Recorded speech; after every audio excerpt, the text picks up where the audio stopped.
today's show, I have Heidi Feenstra, who comes from a small town in Iowa with a population of about 1,500 people. So small, she didn't even have a stoplight, just a stop sign. You're going to hear some things like this. In her early days, she went to an ultra-conservative church. Her high school had only 20 people in her class. She had the pleasure of having both her parents work in high school, where her dad was a Bible church history teacher and her mom was an English teacher.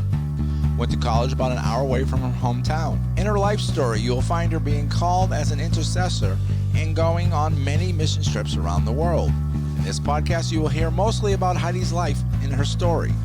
But in future podcasts, you will hear more stories about the trips that she went on.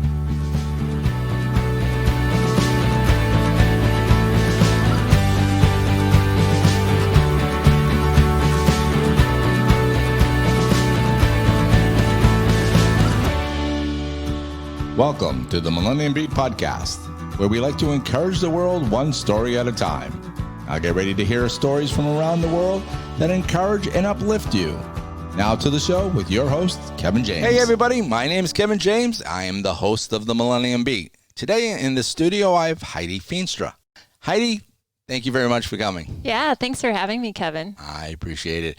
All right, as I normally like, I like to start from the very beginning of people's lives to introduce them to the audience. So let's go back as far as you'd like to go. How far is that? Yeah, wow. So I was born in a really small town in Iowa, and it was very small, about probably 1,500 people. Wow, it is small. So, yes, very small farming community.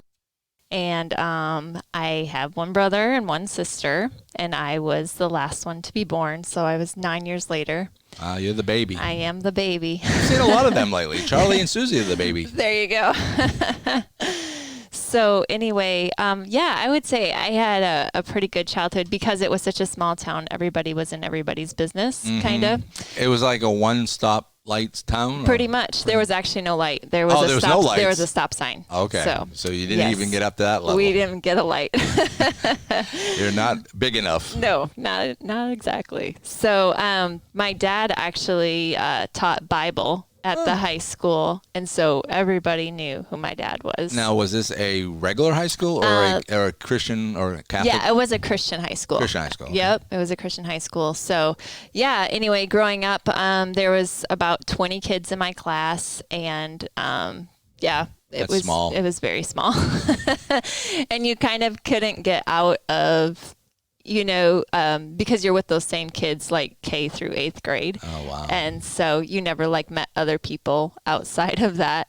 So anyway, actually growing up that was actually kind of difficult because it was like once you kind of put yourself in one place, it's kind of how people see you. Right. And so through some of my growing up, I actually got picked on for various reasons. But then once that happened in one grade, it just kind of carried on. So anyway, by the time I hit high school, I was definitely so ready to be in high school because our high school actually had a bunch of different towns that came to that high school, and it was known for its sports programs and stuff like that. So it was basically it sounds like it was a regional high school. Yes. Okay. Yes. Same thing I went to. Yeah. Yep. So like I said, my dad was a Bible teacher. My mom was an English teacher in the same high school. Oh. So that was not fun. No, I don't think so. Being a freshman with both of your parents in high school. But I survived. Barely, but I survived. Did you have either of them as teachers? I did actually. My junior and senior year, I had my dad. Okay. And by the time I got to that, I was okay with it because I was so used to seeing him around and stuff like that. So, but it was kind of cool because with my dad, what I realized is that I saw the Bible very similar to him. Okay. And so he really helped instill in me just a love for the Word of God. And he also taught church history. Oh, okay. And so, just learning more about where our roots came from and Catholicism and all that kind of stuff. So I really enjoyed that. And I realized that I actually think a lot like my dad. Okay. And so I did really great on the tests when everybody else was failing them. Oh, wow. So anyway, so that was growing up. And again, it was because it was such a small town, everybody knew who my dad was. So I was also known as Mr. Feenstra's daughter. Like I didn't really have my own identity just because it was such a small town. Now, you're saying small town, and I've seen many movies. Now, you said you were the youngest. You're the baby. Yes. Your siblings, they went to the same school? They went to the same school, but they were 8 and 9 years older than me. Right. So they had kind of gone through that already, and they weren't really in the home. They were in college. So you were more referred to as the daughter of the teacher. Yep. Compared to the sister or brother. Yeah. You know. Or having my own identity at all. Right. I was just known as Mr. Feenstra's daughter. So sounds like a TV show. Yes.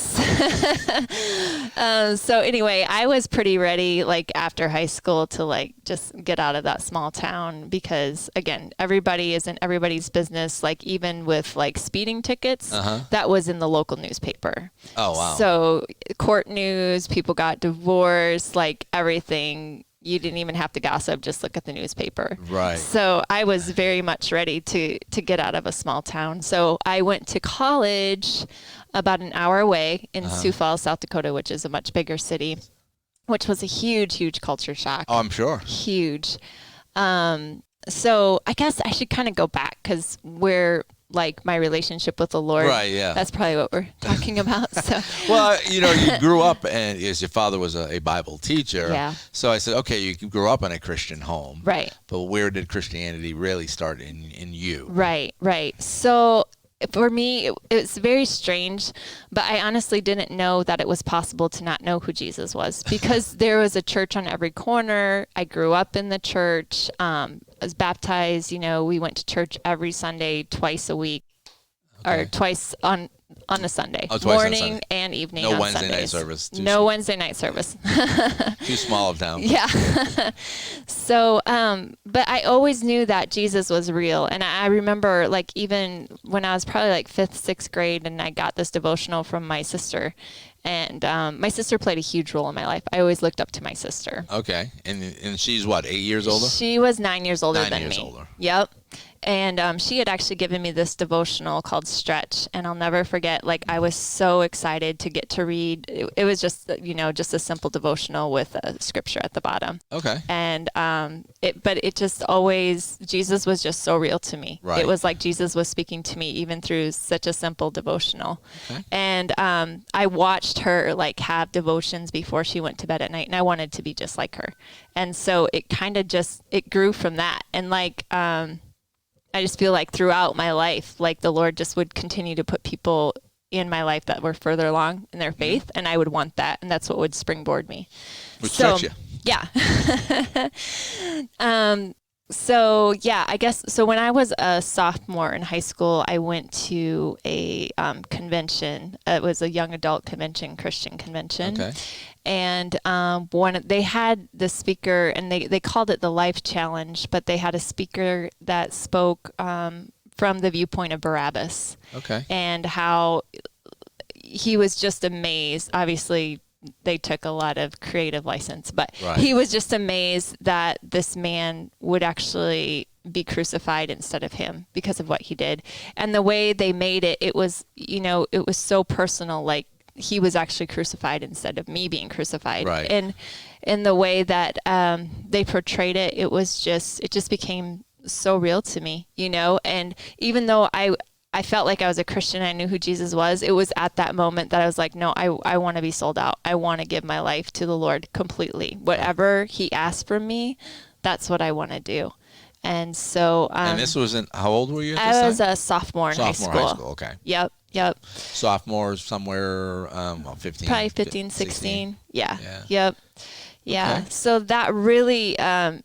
It really, not that I wasn't Christian before, but it just brought it so much more meaning. And I was on a trajectory then, like, this is what I'm going to do for the rest of my life, whatever this looks like, to follow the Lord. Right. You know? It gave you a more of a defined purpose. A defined purpose. Yes. And definitely just whatever you ask of me, Lord, that's what I'm going to do. I just knew he was real when I had that moment and I prayed, and there was just this absolute peace that came over me. And I just knew that I had encountered something so much more real than I ever knew. Because the church that I grew up in was very conservative, was not spirit-filled. And so it was more going through the motions, pipe organ, hymns, that kind of thing. Almost sounds like it has a little, nothing against Baptists, but I've been to Baptist churches. It kind of sounds a little bit almost like that. Very much. Yeah, very much. Not raising hands or no raising hands. Dancing in the aisles. So I mean, very understanding what very conservative is. Right. And that's what comes to my mind. Yes, it was very conservative. So this was the first time that was like Jesus became like extremely real to me and with other people, and they were excited about him and worshiping him. And so I was like, this is what I want. And it was hard. I remember going back to my church because I was like, how am I the same thing as you? Like, you profess to be a Christian and yet like nobody shows the joy on their face, right. So that was very difficult for me and continued to be very difficult in my life because as I continue to grow closer to the Lord and even baptism in the Holy Spirit, that is not what I share with my family. Right. They are absolute believers and they love Jesus, but they don't necessarily move in the gifts of the Spirit. So basically your family is very ultra conservative in the sense of a religious point of view. Yes, most definitely. So you're the only one that's really more, I would say, more Pentecostal maybe? Exactly. Yes. Yeah. So that can always be a rub. Even though I absolutely respect their faith and I know they love Jesus, it just looks different. Yeah. So that was a huge turning point in my life when I was a sophomore, and the Lord just kind of kept taking me on journeys of drawing closer to him. I did a couple of different retreats. And then just personally, I think, like, I love to rollerblade, and so I go rollerblading. I used to roller skate. Oh, yeah. I got rollerblades once for Christmas, but never really used them. They're much better. You should go with rollerblading. Yeah. So anyway, and I just remember, like, just, praying and talking to Jesus, and it was just so, he just became so real to me. Mm-hmm. And then I would say probably the next major, like I said, I wanted to get out of that small town. So my friend and I, we went to college. I went to school for graphic communications. Okay. At it was just a tech school, and she went to a different school. She went to a medical assistance. But we had been best friends throughout high school, and so we were going to be roommates in college, and we were so excited. And unfortunately, you hit college life and there's alcohol. And because my dad was the Bible teacher, he made it very clear to me, like, if you ever get caught drinking, it's going to be really hard on you. So I had the fear of my father in me, in high school. And so I really never drank or anything like that. And then when I got to college, I don't know. I've always been able to have fun without alcohol. Right. So it just wasn't it wasn't that big of a deal for me. But my friend, unfortunately, like the first weekend we were there was a big party, and she was there, and she just kind of got up into the party crowd and the party scene, and also got into drugs and everything like that. And it was really hard for me because we used to do everything together. And then all of a sudden it was like, okay, I can't participate with you in this. So I just remember, like, the first weekend there, just like being devastated because I was so excited about what was going to happen, and I found myself being alone because I didn't want to be in the party scene and I didn't know what I was going to do. And so then I just cried out to the Lord and started praying, and that has kind of been my history with the Lord. I mean, my true heart is for intercession, and I see how that has been throughout my life. Like, the Lord puts me in these really intense, hard places and crying out to him, and I watch him move, whether that's for me personally or for other people. Right. So it was in that moment that, even though it was really hard, again, like, the Lord just brought me that much closer to him and brought peace and was like, I am here with you no matter what. And, whether your friend is with you, like, I am here. And got me through that night because it was horrible. Well, you're coming from a small town, and you said you're best friends with this person. Right. Because you said from grade 0, all the way up to graduating high school, you pretty much probably knew her. Absolutely. And, because you had a small class of 20 and small school in general. Yes. In a small town. And then, you went to college, which is a bigger place, a bigger pond. Right. And then you had the non-alcoholic, mentality. And then she had the release of, like, okay, I've been, all my life I've been in a small town. I'm going to have fun now. Right. Exactly. And you went two different paths. Yep. You could say that. Most definitely. And So, okay, pick up from there. Yeah. So anyway, she just continued to go down that path. And I'm also the type of person that, I just wanted to see her get her life back on track because you're an intercessor. Yes, I'm an intercessor. And, her grades were slipping and our friendship was suffering and her family's, relationships were suffering. And so I would pray and pray and pray for her and didn't see all the changes that I wanted to see. And so she ended up having to go to rehab. And because I took all of her problems on so much, my sister actually lived in Denver at the time, her and her husband and their family. And they just all thought it would be a really good idea for me to come out to Denver for that summer because they could see that I was just taking on my friends' problems too much and I just needed to step away from that. Yeah. So you're taking on the burden. Yes, I was. So I've learned not to do that anymore. Well, it's funny how God teaches us things, right? Through life experiences. Yes, absolutely. So, yeah, I ended up moving out to Denver and just loving it and just being able to be known as Heidi and not my dad's daughter. A little bit of identity. Yep, your own. Yep, getting some identity and also without that best friend because we did everything together.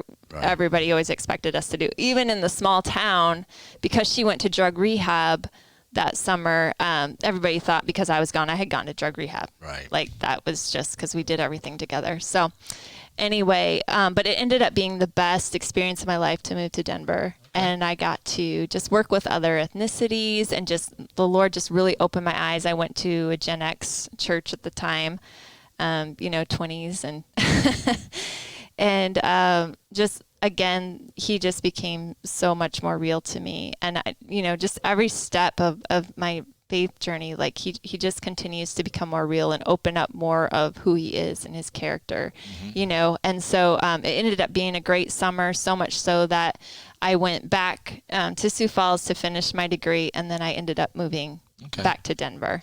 Now, was that your college was a 4-year college? Or it was just a 2-year college. Okay.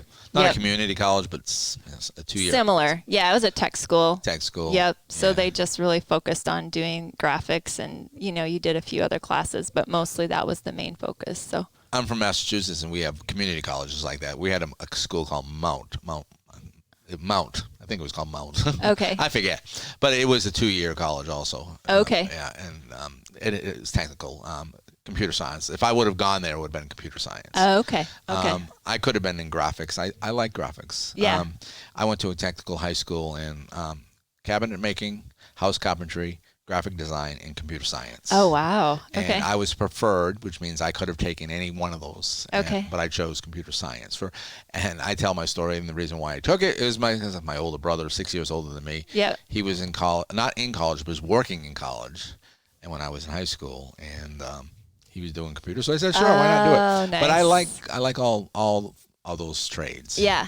Graphic designing is pretty cool. It is fun. Yeah, so I still do it a little bit today. And oh yeah, yeah, I still do it today. So it's nice. So you were there. You graduated from college. Yep. You said then you moved back to.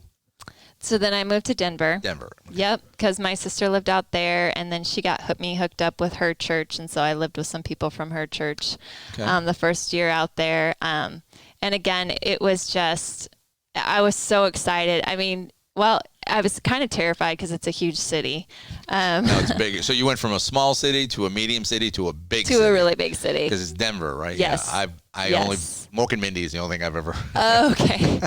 Lots of mountains. Yeah, lots of mountain skiing. Yes. Yeah. And people are just really laid back. Like it's just, it's a good place. Okay. Yeah, definitely. So, and it was so great too because my sister lived there. So I still had family. I didn't feel like I was all by myself and everything. So yeah, it was a great move. And, it continued to be home for me, even though I would move away to other places, but I'd always come back to Denver. So anyway, I continued to go to that same Gen X church. And through that, I actually went to a tent meeting that was sponsored by this Gen X church. Never been to a tent meeting before. I wasn't Baptist, had no idea what that was.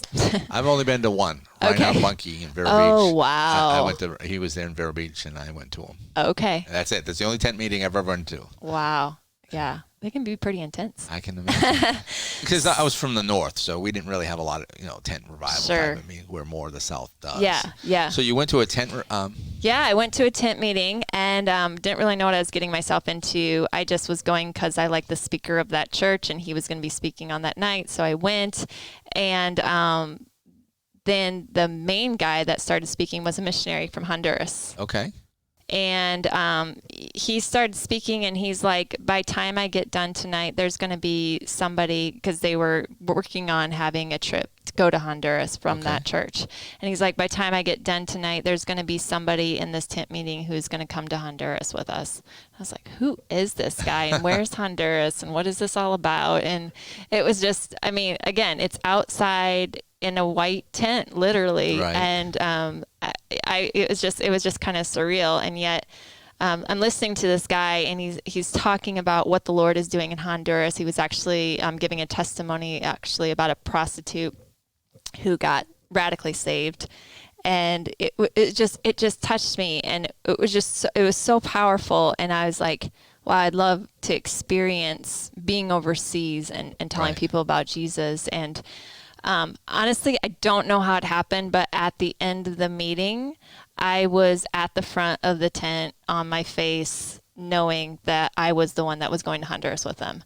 And I didn't know anybody in that church. I didn't know that missionary. I only knew the speaker because he was speaking. I didn't even have a personal relationship with him or anything. So, but I knew I was going to Honduras. Like, you couldn't move me off that. I had no idea how I knew, but I just knew. Yeah. Yeah. So I went up to the missionary, and I was like, hey, I think I'm that person that you were talking about. I think that I'm supposed to be on this trip. And he's like, all right, well, you need so much money, you need a passport, and we're leaving then, and you might want to get hooked up with these people because this is the church that we're going with. And I'm like, I don't know any of this stuff. I'm just a small town hit girl from Iowa. And, so anyway, I, met up with the pastor or whatever. He told me about their discipleship classes. Again, it's a Baptist church. My church didn't necessarily focus on personal relationship and really going deep in the word. So that was all new to me. I'm like, what's discipleship? Like, I've been a Christian all my life, but what does that look like? So anyway, I ended up going to that church that following Sunday. I talked to my boss to get the time off, and he was okay with it. And I told my parents. They were not okay with it. They're like, no way is our little girl going to Honduras. No. Right. And yet I knew that I heard the Lord. And so that's kind of where, I don't know, my stubbornness or God's will, I don't know what it was, but I'm like, I know I have to go because I know he's asked me to do this. And so at that time you needed to have, your birth certificate to get the passport. Yep. And the only way I could get that was from my parents, and they weren't willing to help me out. So luckily a friend of mine had a aunt in the county that I was from. Right. And so she was able to get my birth certificate, long story short. Right. And so, I was just watching God just show up, and I'm like, I can't even believe this. I still don't know any of these people, and I'm going to Honduras with them. And it was my first time overseas. So it was such a huge deal for me. Looking back now, I'm just like, oh, that's no big deal.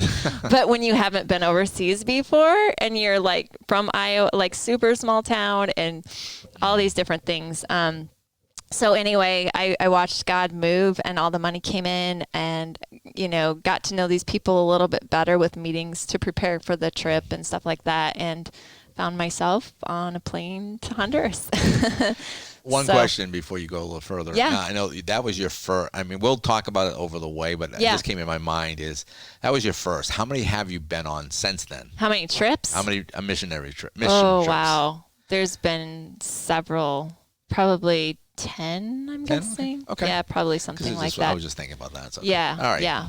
But so this was your first one. That was my very first trip, and probably the most memorable just because of what God did in my heart. Right. To be around all these people that speak a different language than me, and just feeling his heart for them. And I was like, I want to do this for the rest of my life. I want to tell people about Jesus for the rest of my life, And you're called outside the United States, it sounds like. Yeah. That's what I felt like. Felt like. Yeah, okay. Definitely. Well, the neat thing about it was you heard the call, and you didn't know the people, but you didn't have the money. but God provided. He did. He was teaching you the start of how to hear him. Yes. And move, and he'll provide. Yes. So. All new to me. Yes.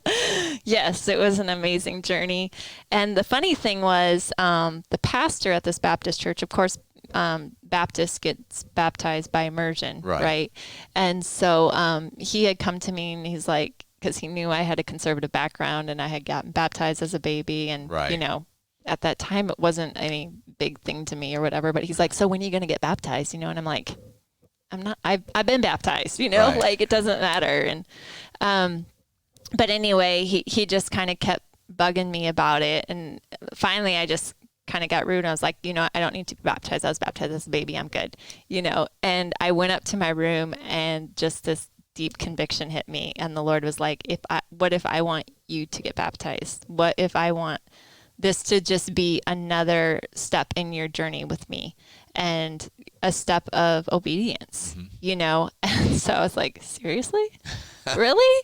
And then he had me look up all these scriptures of adults being baptized. I was like, wow, I didn't even know that was a thing. Like, I don't know how I didn't, but like when you grow up knowing that babies get baptized, that's kind of just in your mindset, you know?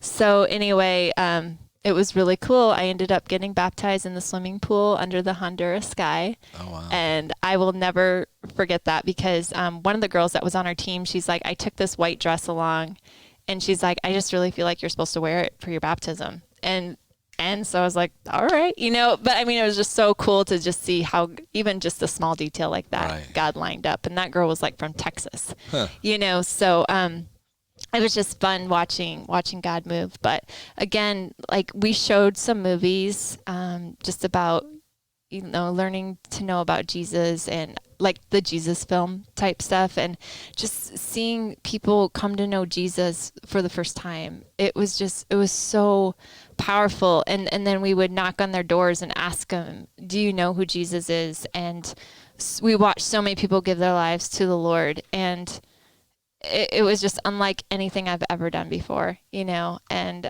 like I said, I just knew at that point, like, I want to do this for the rest of my life in some form or fashion. Right. You know? And so one of the guys on the team, I think he could see my passion. He's like, hey, just so you know, next year we're going to Kenya if you want to come. And I'm like, Kenya? That sounds awesome. Like, wow. So, yeah, it just, we got back and it was hard. The cultural shift shock was really hard for me. I didn't think it would be. You should kind of get used to it. You went from a small town to a medium town to a big town to a foreign country. Yeah. And then back there again. But it's more of a spiritual culture change. It was. You know, and it seems like a lot of times there's more hunger for what the body of Christ is doing in other countries than it is in America. And I think that's where we need to change. Right. I totally agree. Definitely. I saw that. And then also I think just the materialism in America, like I saw kids that were just so happy there with like sticks and rocks, you know, and I came home and I'll never forget, like my nephew was so upset about his sippy cup because the lid was on wrong. And I was just like, serious? Like I just had and then seeing the malls and all the choices and just everything. I mean, we are such a blessed country and that's an amazing thing. And don't get me wrong, I'm so grateful. But it was really hard because that was the first time I had come from, you know, a much less wealthy nation, I guess, you know, and coming back to America. So that was really, really difficult for me. Funny, the Lord just said, a blessing without discipline develops spoilism. That's good. Yeah. That's really good. And because the Lord has showed me a lot. America, back before the pandemic was just starting, he said, America needs a timeout. Yes. Because there's a bunch of spoiled children in America. That's good. And so he gave us a timeout. Yeah, he did. Most definitely. And we take things for granted. I mean, simple things like you said, like a little simple sippy cup, you know? Yep. I mean, it annoys us, you know? Right. Where somebody doesn't even have that. Yeah. You know? I mean, yeah.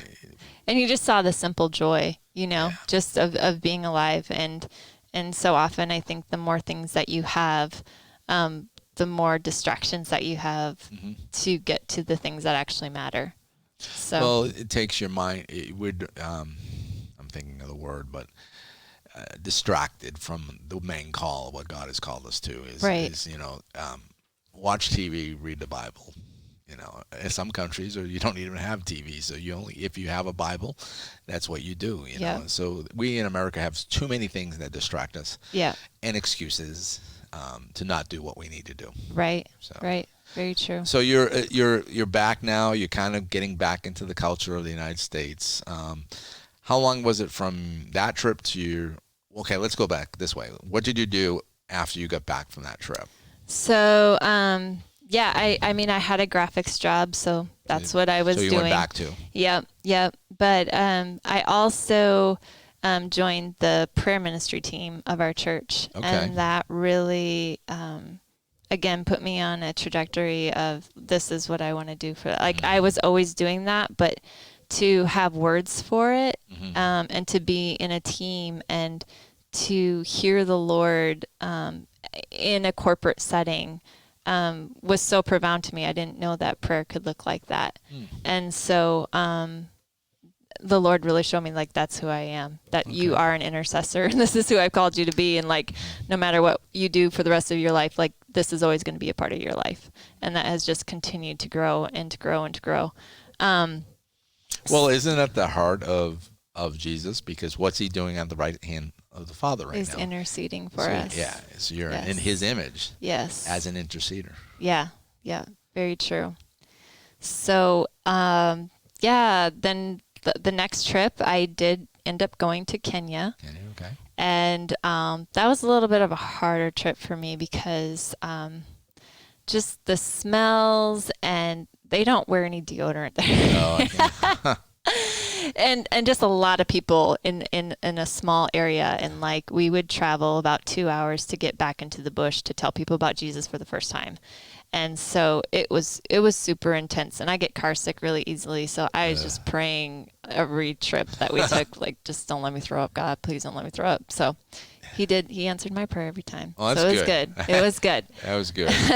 I've never been on a mission trip. I came close to going to Costa Rica once. Oh, okay. I got my passport and everything. Yeah. Birth certificate and everything, and had some money ready for it, and then something happened and they canceled the trip. Oh, okay. And I worked a lot during the summertime. I did a camp, okay. so I couldn't go. But I eventually I'm gonna take this stuff on the road and go. When I get my video equipment and go document. I'm a documenter. That'd be great. I do a lot of documentary, and that's what I'm called to do. Yeah. So I'm even though I didn't use my passport and probably have to renew it because I think it's every 10 years. Okay. It is, right? But I'm ready. Yep. And my profession, what I do, I'm having my own business. I can travel anytime I want. Yeah. So that's is a great. Nice thing. That is great. And as long as God's providing the money, then I'm not worried about it. You get to go. So you went to Kenya, and that was a different trip for you. Yeah, this one was more about evangelism and like literally going to huts and giving people the gospel story, straight up from creation to his crucifixion and his resurrection. And I was so humbled because I'll never forget, this guy came to listen to me. He must have been probably 80 years old, and I was just blown away. I was probably 20 years old at the time, and I'm just like, how are these people just listening to me? But like, it's the most powerful story on earth. There's nothing more powerful than Jesus, And so I there's no words, actually. I watched the pastor, because we all had to get into teams of 2 people, and I happened to be in a team with a pastor from Atlanta, Georgia.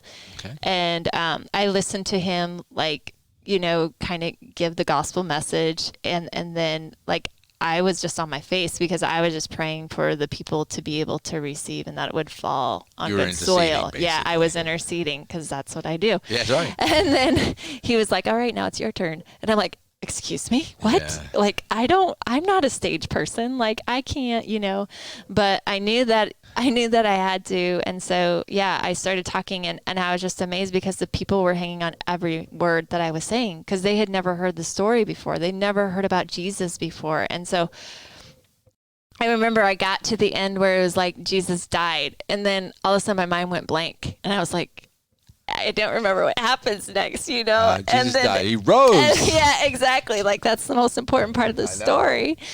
And I remember like, yeah, trying to get his attention, like, what do I say next? Because I wasn't, you know, I was so amazed that they were just listening, yes, to everything. And finally I did say, you know, he arose. And then it was fun because they speak Swahili there. And it was the same time that Lion King had come out. And so I was just like, Hakuna Matata, which means no worries. But it's Swahili. And so they all like perked up like, what? She just spoke our language, you know?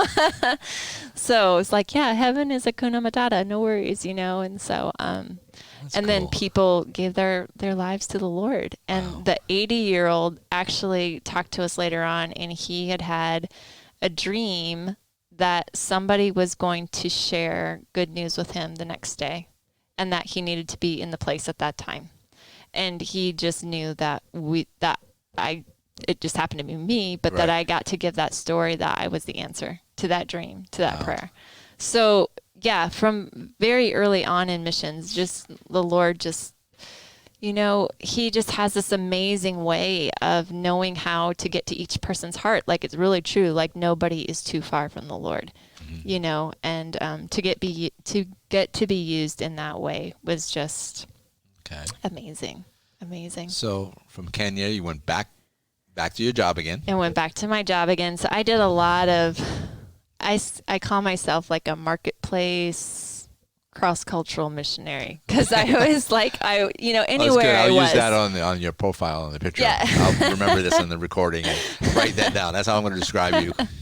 Because it's really true. I mean, my heart is for people to know Jesus wherever I am, you know, and I get that it's different here in America. You can't just stop and preach the message. Right. But you preach the message by how you live your life. Right. That's what I was just thinking. That's, you know, let them see Jesus through you. Right. Exactly. And so, yeah, and I really tried to do that. So I'm trying to think, when I came back. So at that point, that was the last time I worked in graphics. Then the Lord moved me into a different field of optometry, actually. Okay. Yeah. So I worked for a LASIK surgeon, which, you know, that wasn't ever in the plan. I mean, my life, I'm just like, nothing was ever in the plan. I don't know. Like God just puts us all in these different, you know. You're like a leaf and the wind is just blowing. Pretty much. Yeah. People call me, you know, this nomad or this Christian gypsy, because I just continue to just, okay, I'm here for a moment, then I'm here. Like I kind of, it's like God has me on assignment. It's like, here's your assignment. Here's your next assignment. Here's your next assignment. So well, I always feel like God does that with people in my life. God will put people in my life for a short amount of time. And a lot of it is intercession. Yeah. You know, like, okay, they're not Christians. They're not saved. Yep. And, you know, whatever, it's not for a relationship. It's just, I mean, it's other than friendship.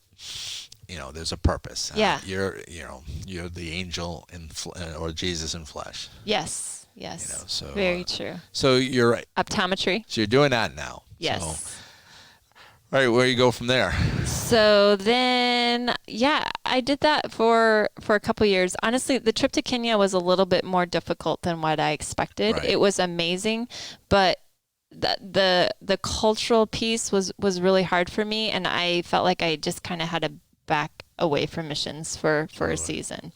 I just didn't. I don't know that I felt like I had enough training to be there. Again, it was just so. I mean, we're seeing people in huts, like, you know, like you see National Geographic, right? Like they'd never seen a camera before. Like it was just. It was very primitive where we were at. Wow. And so that had a huge impact on me. And I was like, I'm not sure that I'm ready to do this. I also experienced a girl that I'm pretty sure she was demon possessed. Mm-hmm.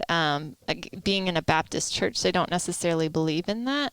Right. So I found myself in this struggle because I knew enough about that to be dangerous and to not, you know, so I just knew we had to worship.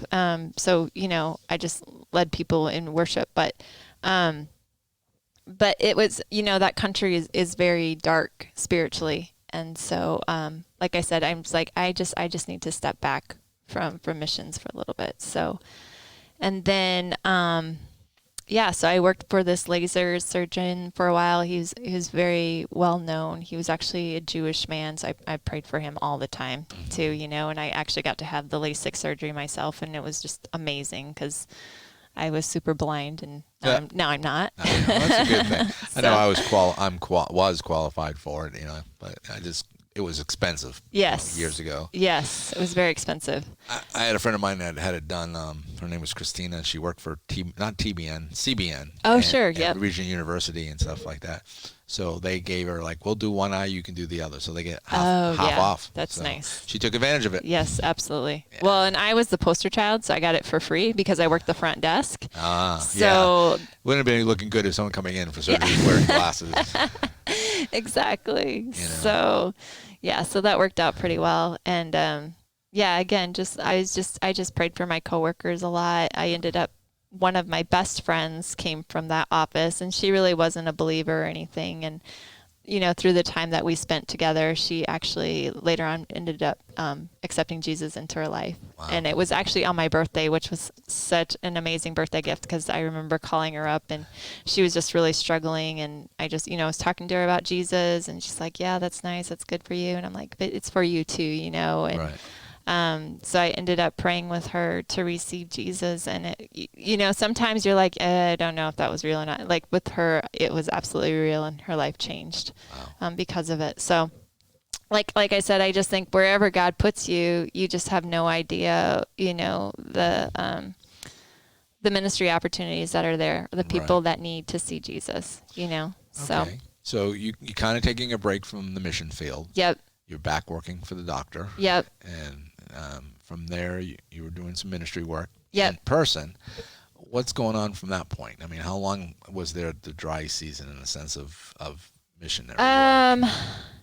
And I'm not sure that it was a dry season. It was just kind of that I just knew that it just wasn't time to go back. Okay. Yeah.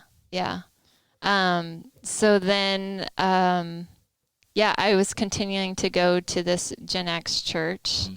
And a girl had come from YWAM, actually, and she joined I know that place quite well. Yes, love YWAM. And she was explaining to us more about the Holy Spirit. And again, being in a Baptist church, they don't necessarily believe they believe the Holy Spirit, but they don't necessarily move in the gifts of the Spirit as much. And all of a sudden, she came into our team, and she prayed in the Spirit, and she looked straight at me. She's like, "You speak in tongues." And I'm like, excuse me.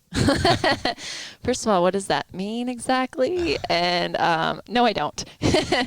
And it ended up being that she really challenged us to find out about the Holy Spirit and the gifts of the Spirit. And so within the team, people started prophesying. We went to conferences to learn more, and she really challenged me about if I wanted to do missions, that I should consider YWAM. Okay. And so I ended up doing that.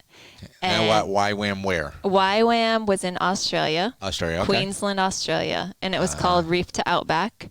Okay. So we got to go camping for 2 weeks in the Outback.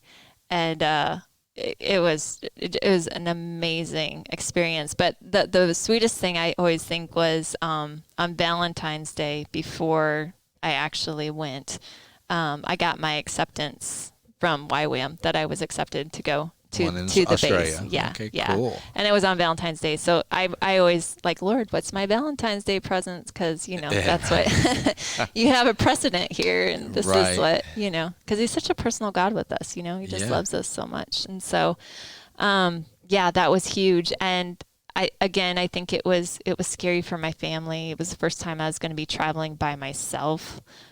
Usually you go with a team. This time I was going to be meeting everybody in Australia. And I just remember, being afraid and like, okay, God, you've called me to this, but I was in DIA at the airport in Denver, and there was a huge thunderstorm. And at that point, like, people could still go to the gate and stuff. And like, I was terrified. I'm like, what am I doing? And I was probably 24, 25 at this point, I think. And I just remember I started walking the concourse, and I ended up finding a guy that had gone to that same Gen X church. Okay. And he just, he gave me a hug. He's like, you're going to do great. I'm so excited for you. And it was literally like Jesus was just like, I just want you to know that I'm here with you and you're going to be just fine, you know? That's cool. And so it was crazy though, because then I had a layover at LAX, and I'll never forget, this guy came up to me and for whatever reason, because we had a layover in Taipei, I think, Taiwan.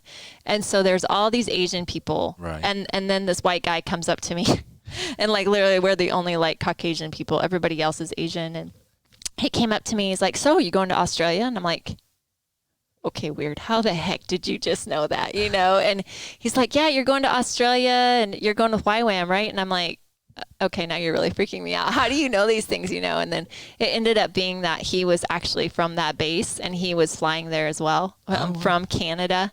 And he's like, I thought it would be weird if I asked you if your name was Heidi. He's like, you know, we've been praying for you for the last 6 months. And so he's like, I know who you are and I knew your picture.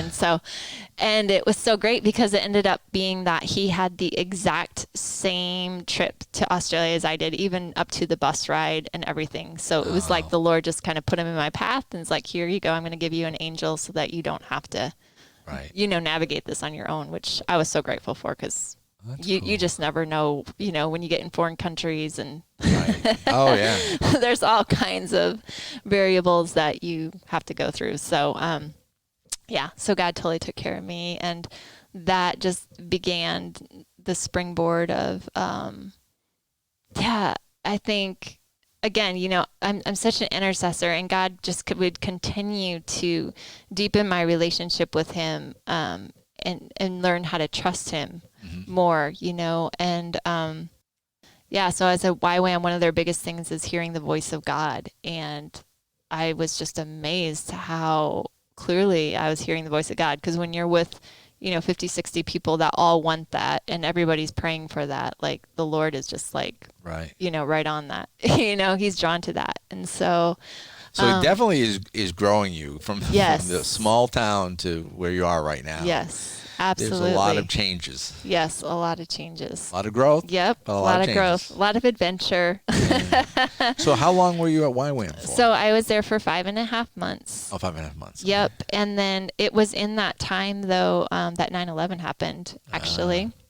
And so I just remember, like, people were waking up and they were talking about buildings falling. And I was like, I thought somebody was talking about their dream. I was like, what are y'all talking about? And then, of course, we watched it on TV. And I think it was hard for some of the people on the team because they wanted to be back in America with their family. Right. And for me, I mean, I was okay being there. I'm like, I know that God brought me here and I'm going to be okay. But it was surreal at the same time because you're not in America. Right. And so Australians aren't going to respond to a tragedy like that like Americans would. Right. You know, I mean, they try to be sympathetic and everything, but, you know, it's same as us. Like, we wouldn't have that much have compassion, but if it's not your country, right? You know, I understand what you're saying. Yeah. So, anyway, that was crazy intense. And then so they have like a minor and a major outreach, and our minor outreach was just like in the towns of Australia, like the smaller towns of kind of around the base. But then our major outreach was going to be in Indonesia, but because of the terrorist attacks, they're like, it's really not safe for you to go there.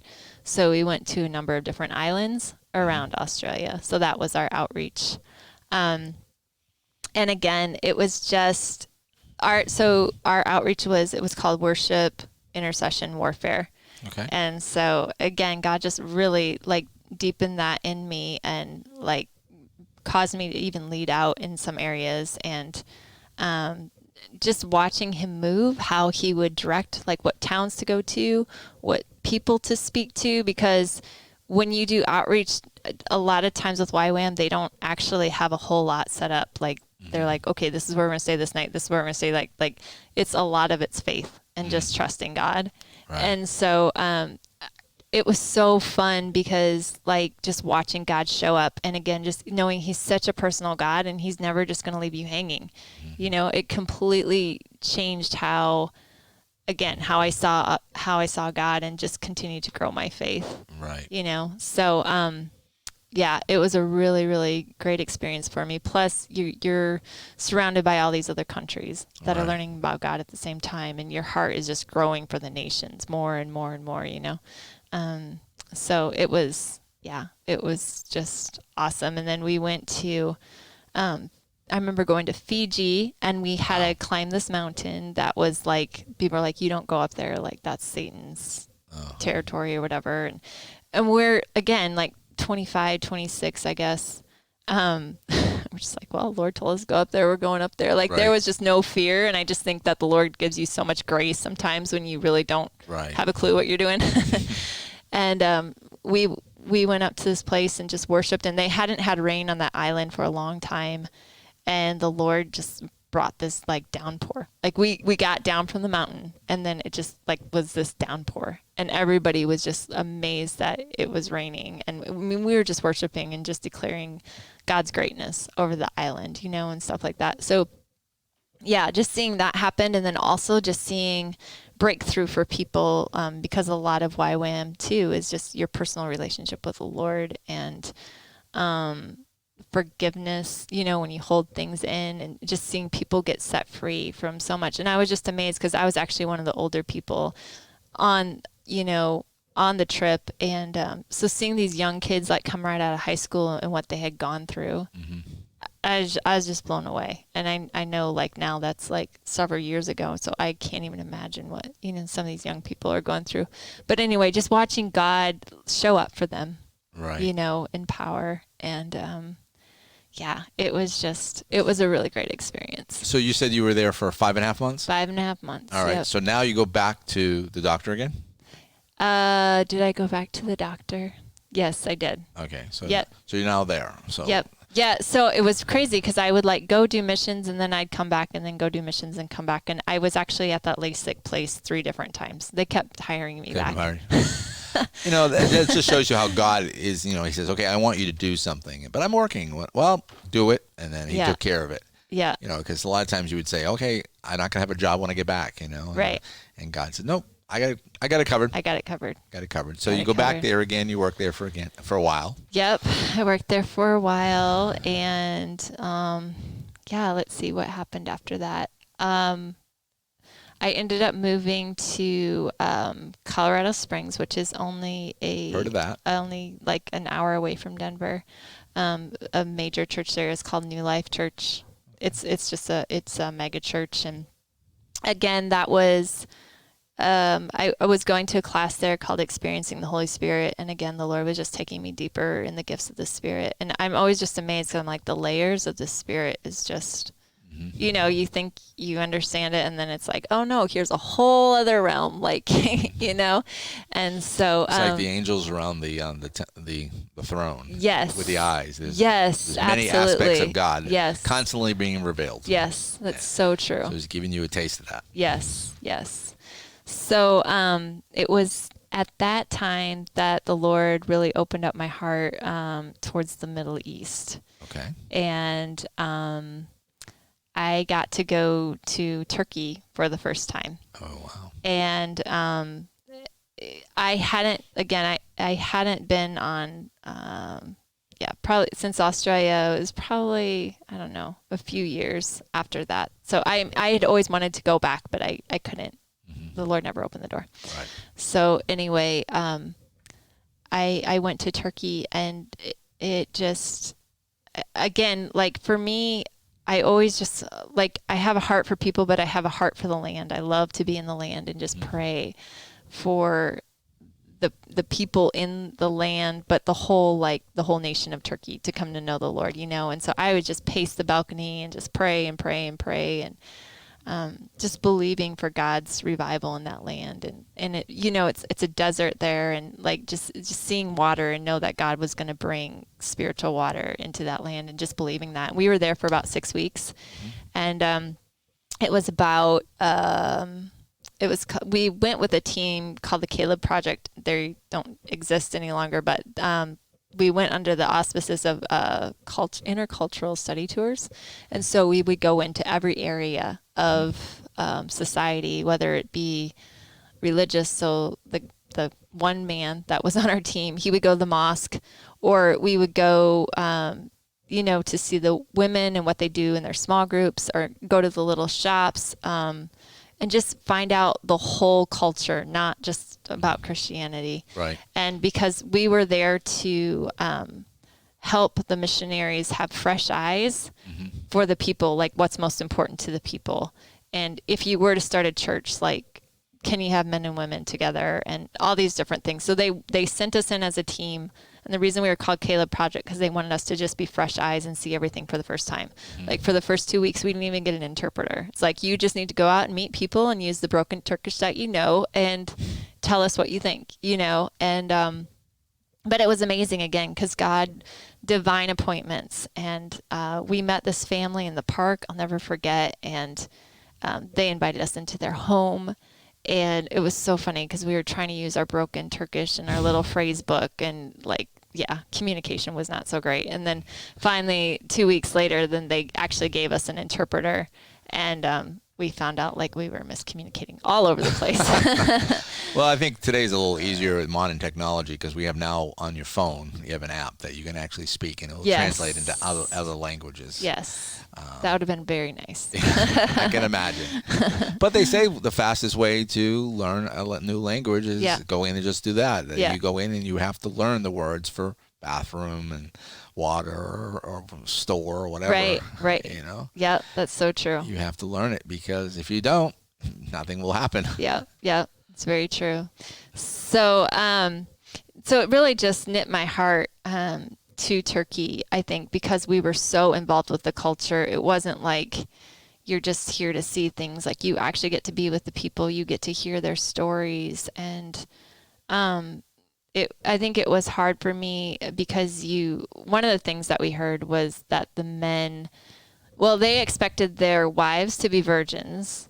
And but of course, for them, it was fine. They could be with as many people as possible. So we're like, well, how does that work then? And they're like, oh, that's what the tourists are for. And we're like, oh, great. Okay. Note to self, you know, and just there's so much infidelity and affairs, but it's never the woman. It's, you know, the woman is always to blame, you know, right. And we would hear that story again and again and again from these women, and they weren't treated, you know, very well. I mean, it's very much women are second class, you know, citizen.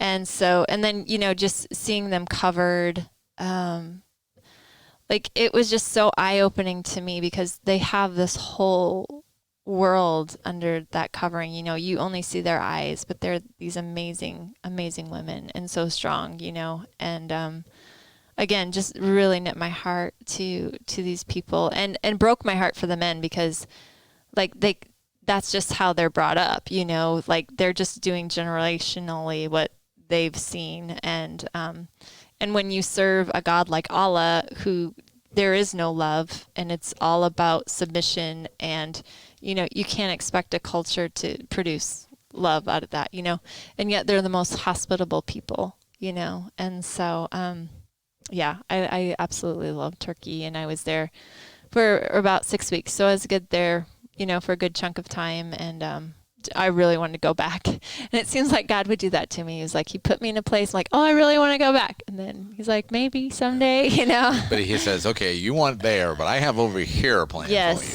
Yes. It's something different. Yes, exactly. So you were there for 6 weeks. Yes. Then you went back again to the job? So then I was back in Colorado Springs, and then it was really interesting because I did feel like the Lord said, I want to send you back to Turkey, but I wasn't sure how that was going to happen. And some of my friends at the time,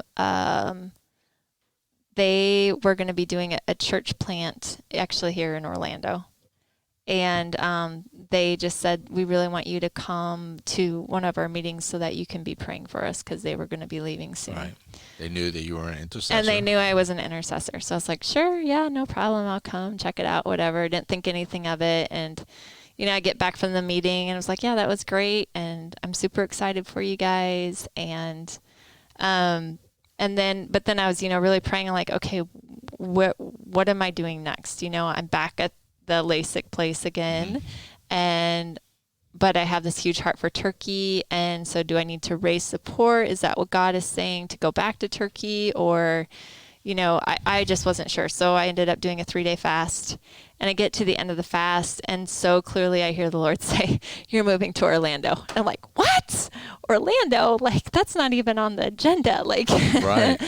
And it ended up being that I went down with that church plant with my friends. Okay. And it was funny because the pastor is like, "Well, if you want to go to Turkey, you'll just be the first missionary that we send to Turkey." And I was like, "Hey, that works for me," So, I ended up doing the church plant, and I learned a lot about church and politics, and more than you wanted to know. Probably more than I wanted to know. The Lord really stretched me in the prophetic. He definitely expanded my gifting in that. I was wondering where, all the things you talked about, speaking in tongues and, hearing the word of God, hearing God's voice. I says, okay, there's got to be somewhere, because I know what church you're in now. Yes. Yes. And I said, prophetic has to be in there somewhere. Yes, absolutely. So now this is where your training of the prophetic started. Yeah. It was kind of just like a crash course. Like, here you go. Like, you hear the Lord, and you need to give this to the church. So, and the pastor trusted me, which was cool. Okay.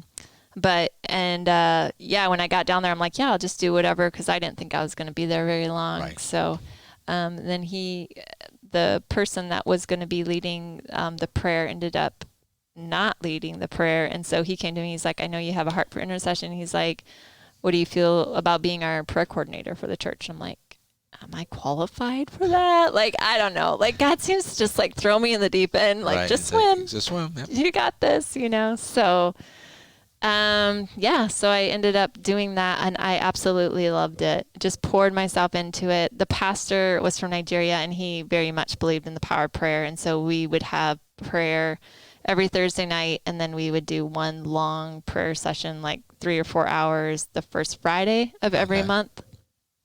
And it was so fun to see the corporate body come together and believe, like, we just believe so much that this church was, just to make a huge impact in Orlando, unfortunately it became more about the man than it came, So, we're all, on this journey together, and we're all learning. And so nothing even against the man, but it ended up being that the church ended up splitting, and people left, and it wasn't very pretty, unfortunately. And it wasn't that old either. No, it wasn't that old. It was, probably, it ended up being probably like a year and a half, maybe, or something like Usually that. Usually after a church has been around for a while, there's division in it, but not that's early. Yeah, it was. It was a little rough. So where did you go from there? So then, let me see. I went back to Denver. Okay. And then the Lord had another surprise for me. As I was driving back, I did stop in Iowa to see my parents, and I got an email from a friend, and they were going to go to Israel. Oh. And she's like, "The Lord just really put it on my heart that you're supposed to come with us." I was like, I had no money. Right. Story of my life. But anyway. And at the time, probably no job. And no job. Not yet. Nope. And so, I was like, no, I don't think that's the right time. Like, I'm just getting back from Florida, and I'm still kind of reeling from that whole experience or whatever. And then sure enough, God spoke and was like, "No, I want you to go to Israel."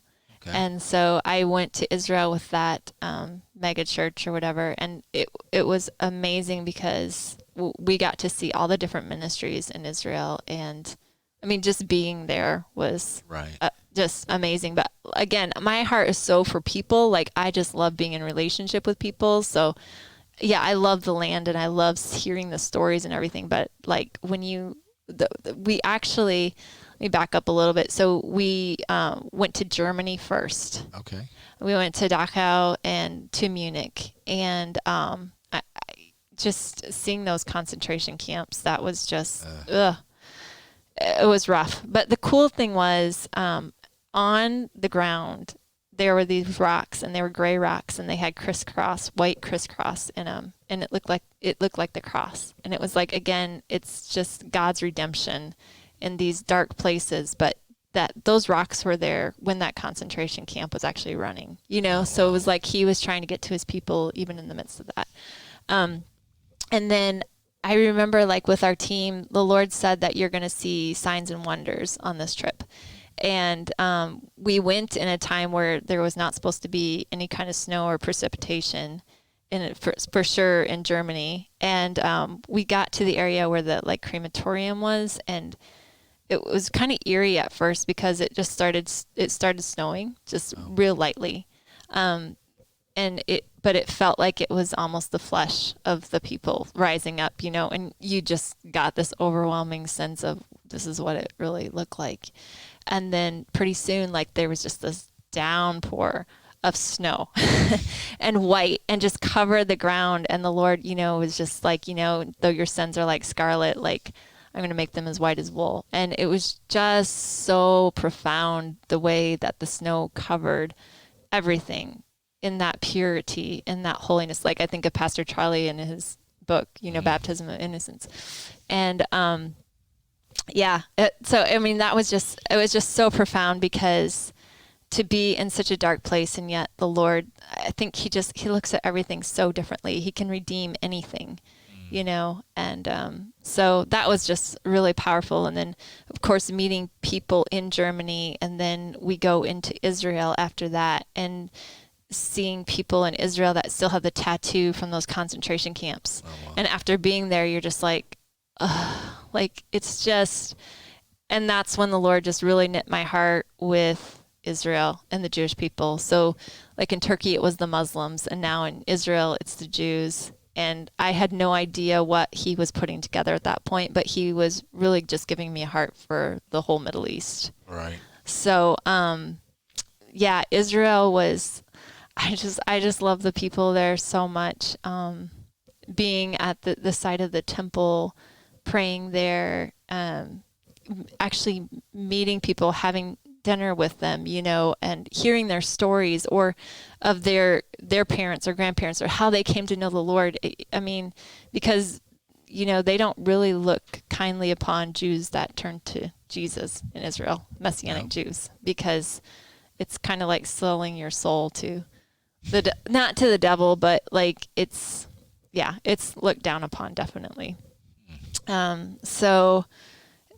It takes a lot to be a Christian, right, there, or Messianic Jew. And so, just getting to see the people, and we got to pray over the ministries and prophesy over the ministries. And the people that I was with were just really strong leaders in the church. So it was really nice, because there wasn't any immaturity, which was I was probably one of the youngest people there. And so, it was just powerful to be among leaders, and just to see what God was doing in the land. So, so how much of traveling around Israel did you do? We were there for 2 weeks. So we went up and down, we were in Tel Aviv, which is, more of a major city. And then we were at Galilee, Sea of Galilee. So we were in a boat where Jesus, of course, walked on water. And that was just you just feel his presence there in a way that you can't really describe here. And I always tell people, if they go to Israel, make sure you bring a journal, because you want to write what you feel when you're there, because you can't access it when you come back. It's just a completely different spiritual environment. Well, as the saying is, you're walking where Jesus walked. Right. And that is a little, it's different. Yes. I've never been there. I have friends of mine that live in Israel. Oh, okay. They're music ministers in Israel. Oh, wow. Okay. Yeah, they have a school of worship there. Okay. Yeah, so I do want to go one day. I just haven't traveled a lot outside the United States. My goal is a lot traveling inside the United States. Yeah. But a lot of those places would be interesting to go to. Yeah. I would probably like to go there one time. Yeah. So, all right. So you went to Israel for a couple of weeks, and then you came back, and now you're back in the workforce again, I'm sure. I'm back in the workforce again. Now I'm actually at a different optometry office. But I stayed with optometry, but it was a general practice. This was back in Colorado again. Colorado, because you went from Orlando to Colorado. Okay, yep. So now you're working there. Yep. And so, yeah, again, I was just, the Lord then really introduced me into understanding more about Catholicism out of all places. Never thought that would happen, but my boss was a really strong Catholic and his family is really strong. And, but they love Jesus so much. Right. And so he was such a man of integrity. And so I'd ask them, why do you got ashes on your head? Like, what is that? And that's literally how our conversation started about Catholicism. And the Lord, I think, through my journey in life has just really taught me just to love people from all streams of faith under Jesus Christ. And because in heaven, there's not going to be any difference. And so, I was really grateful for that because I kind of always thought Catholicism, I'm like, I don't know about that, and then I read books, by Mother Teresa and just her humility and her absolute generosity, to the poor and of course, and, was challenged by her, and again, it was just the Lord just continuing to stretch me and challenge me, come up higher. I want to show you my character in this person who you would never expect it to be. So, that Catholic family became like my second family, and, I just spent tons of time with them. So that time period in my life pretty much just was really revolved around Catholicism and just learning more and being with that family. So that was pretty amazing. And then the Lord continued on my journey to the Middle East. I ended up meeting some people at a prayer meeting, and they had been missionaries in Cyprus, kind of Egypt, Israel as well. Like they focused on houses of prayer in the Middle East and networking them together so that when you have, because a lot of houses of prayer can have like 2 to 5 people. So like really networking them together so they don't feel like they're alone. And so they had to come off the field because the wife had gotten sick. And but they, continued to do prayer every week or whatever. And so the Lord just really knit my heart together with them. And they ended up forming a team to go back to the Middle East. And I was the first person that joined that team. So I got to go back to the Middle East. And I felt like the Lord said, because I had such a heart for Israel, and I felt like the Lord said, I'm not only going to give you Israel, I'm going to give you Egypt and Turkey as well, And so I was just so excited because this ministry was really about seeing the 2 brothers come together, right? Jacob and Esau, right? No, Ishmael and Isaac. Sorry, got the wrong guys. So, but seeing them come together, and there's such a blessing on that, and even the scripture that we have out there, when brothers dwell together in unity, there's such a blessing on that. And before I joined the team and we actually went to the Middle East, I did go to a conference in Kansas City. That was at the International House of Prayer, and I got to see. Yes, and I got to see this actually happen. Like there was a Muslim background believer with a Messianic Jewish believer, and to see those 2 come together and pray together, and there's just something like no other because they are brothers if you go all the way back, and there's just something so profound about that. And so that was really their ministry. And they did a lot of work even within Israel for Arab believers to receive Israel because Israel is very divided, as you know, between Palestinians and the Jews. And only through Jesus Christ can there be actual unity and love for one another. So I joined this team, and it was a very small team. It was just 4 of us. But we were based actually in Kansas City with International House of Prayer. And so part of it was just praying, being in the house of prayer.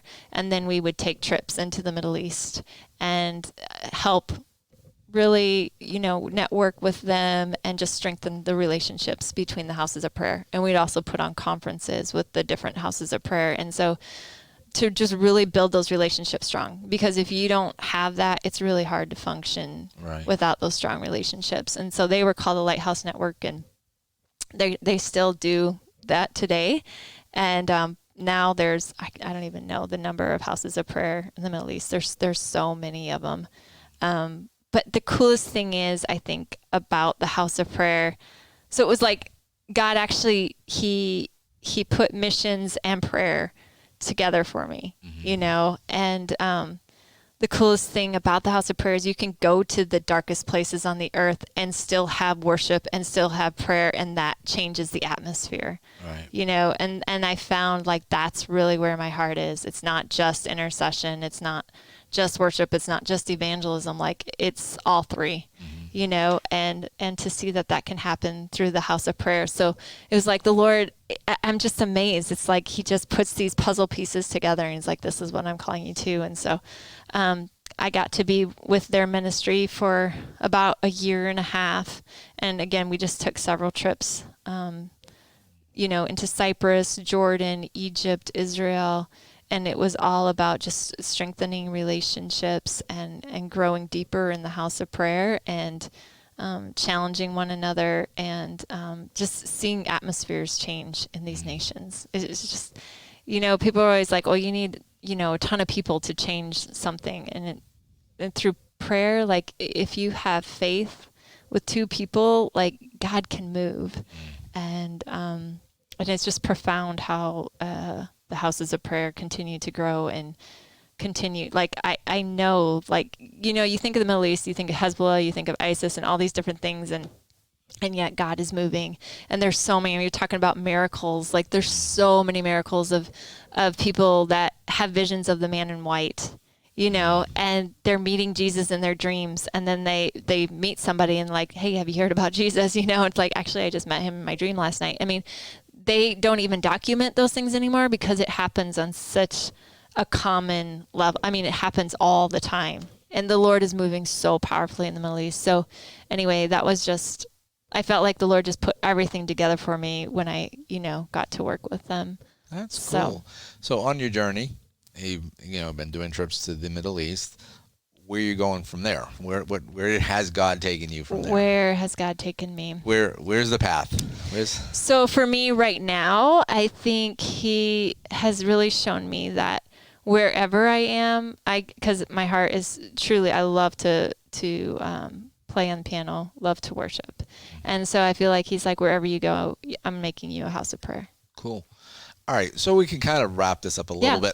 I don't want to end your story because I know how your story ends because you're not done, but I know where you are right now. Right. So let's see if we can get from your Israel trips, your overseas trips, to here somehow. Okay. Before we, you know, I mean, we've been doing good on time, and we got, you know, maybe another 15 minutes at the max, but, you know, because I don't know how much more of your story there is. Yeah. So, and that's, it's pretty much kind of getting to the end. Because I'm in my mind is, okay, she's been here, she's been there. Okay, how did she get the Deltona, Florida at Identity Church? Right. So basically get us from where you're going overseas. And take as much time as you need, but that's basically where I want to land here. Yeah. So I came back from that, and I did a few other. Lord had me on a few other assignments, and then I felt like I had some really good friends from the house church, or the church plant that we did in Orlando. It was about 15, 16 years ago now, I guess. And stayed in touch with them, the Waltons. And I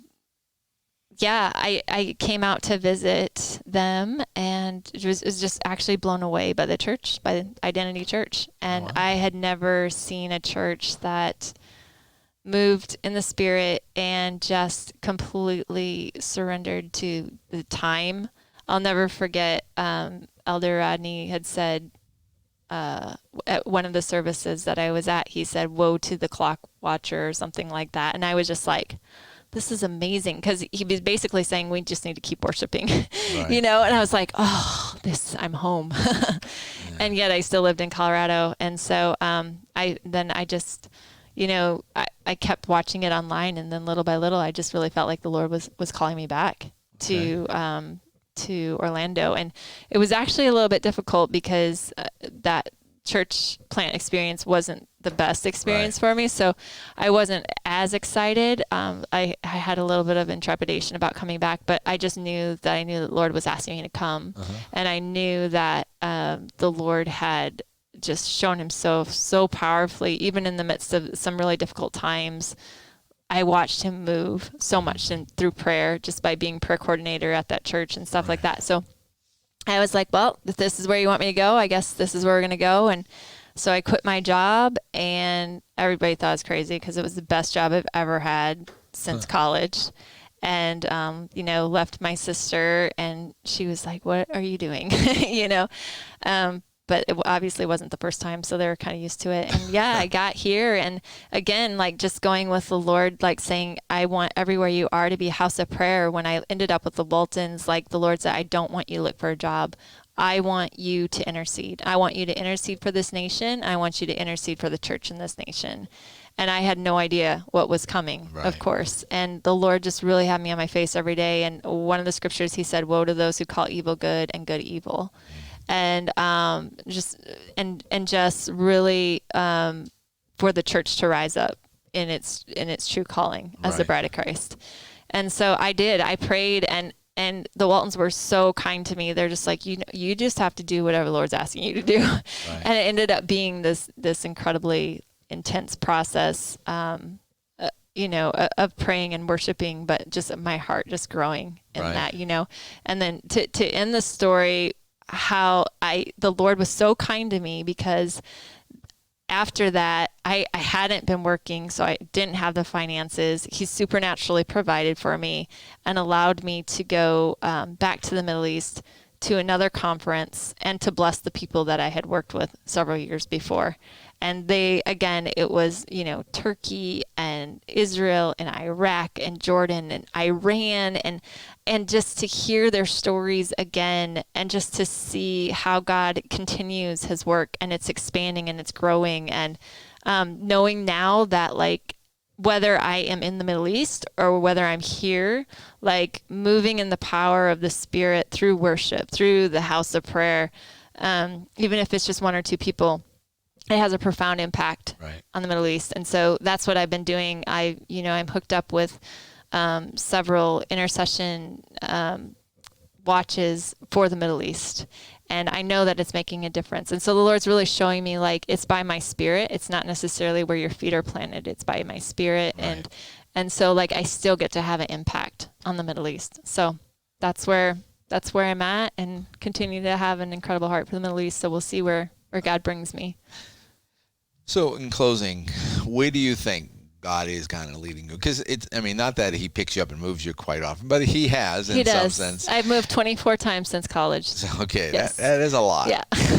But, God's hand's been involved in all. Yes. And as I sense, there's, I'm not saying this prophetically that, you're going to leave here, but it's a sense that this is the way the pattern has been. Yes. What do you think the Lord is doing, in your life now? We're all getting older. Yes. Things are changing around society. What do you think God is doing in your particular life? You're here now. You've been here at Identity Church for how long now? Since last July. It's 11 months. So it's been 11 months, almost a year now. Mm-hmm. Oh, wow. Mm-hmm. Yeah.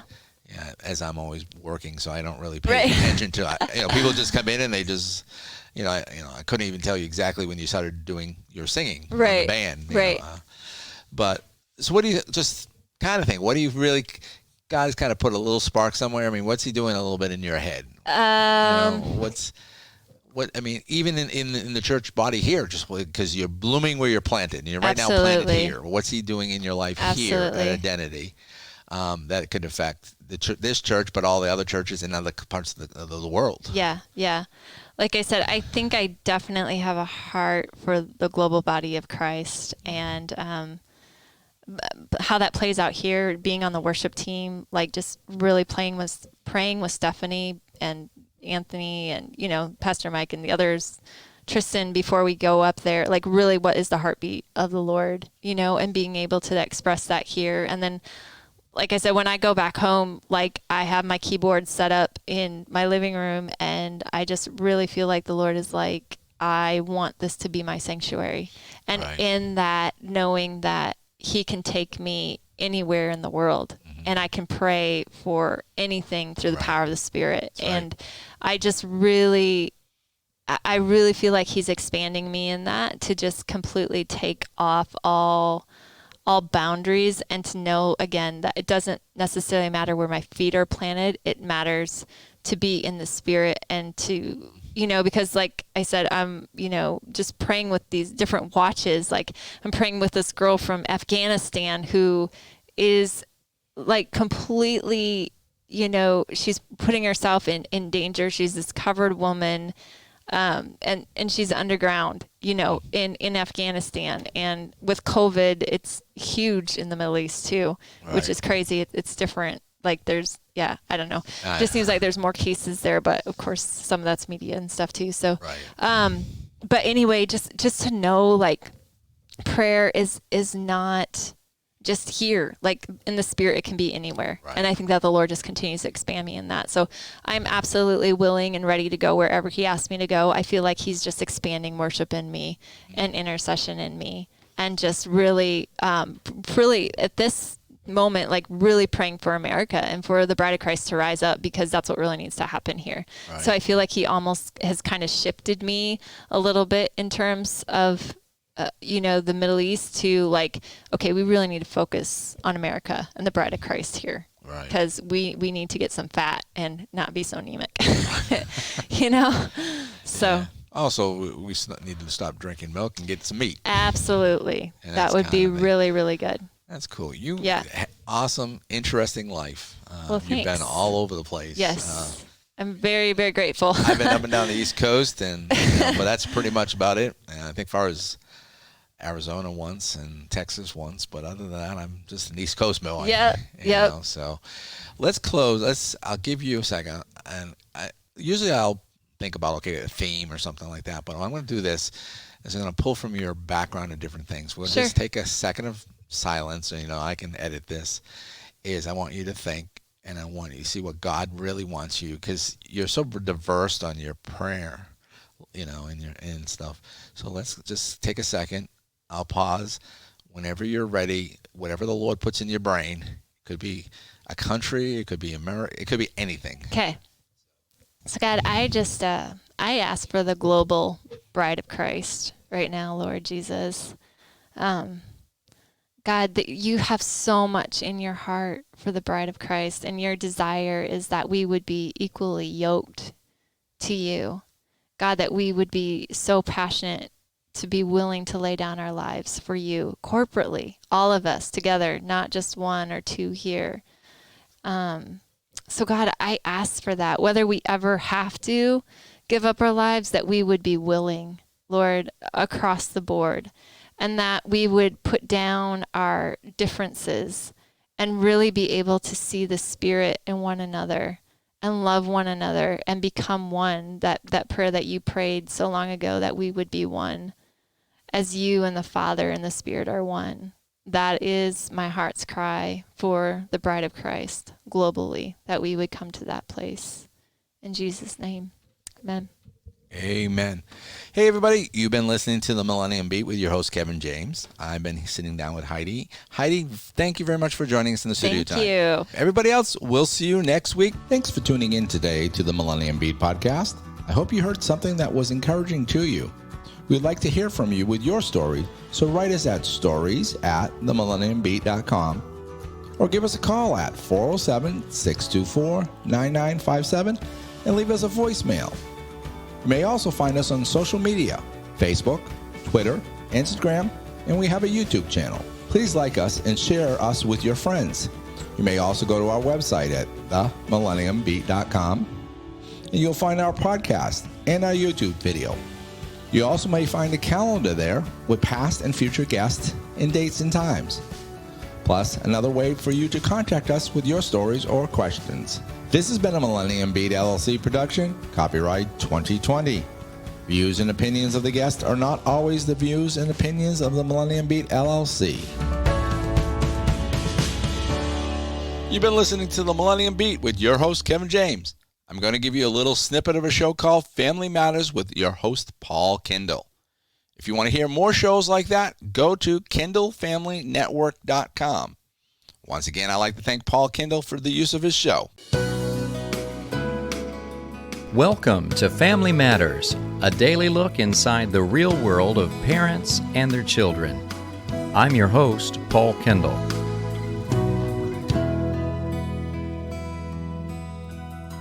A common factor in any war is an economic battle strategy. Here's how it works. If opponent A can weaken the economy of opponent B, then opponent A will have a tremendous advantage and opponent B will be at their mercy. Our adversary, the devil, knows this economic battle strategy all too well. Now, he may not be able to convince us to join his side, but if he can lure us into financial debt, it will create daily stress, fighting between husbands and wives, difficulties between parents and their children, a routine of working 2 and 3 jobs and living from paycheck to paycheck. Then when the opportunity arises to help someone else in need, it's totally out of the question because you barely have what you need for yourself. The end result is children with no money for college, churches suffering from low support, and parents who barely know their children because they're working night and day. And the list goes on and on. What an effective economic battle strategy to tear families apart. We are barraged with temptations to spend our money every day. Advertisements confront us at every turn.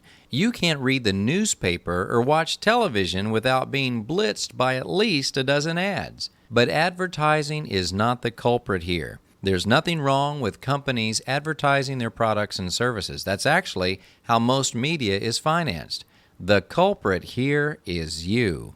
You are the one who made the decision to live above your means. And you may be thinking, I never made such a decision. Well, you did when you neglected to develop your own economic battle strategy. God's Word warns us about our adversary in 1 Peter 5:8, saying, Be sober, be vigilant, because your adversary, the devil, walks about like a roaring lion, seeking whom he may devour.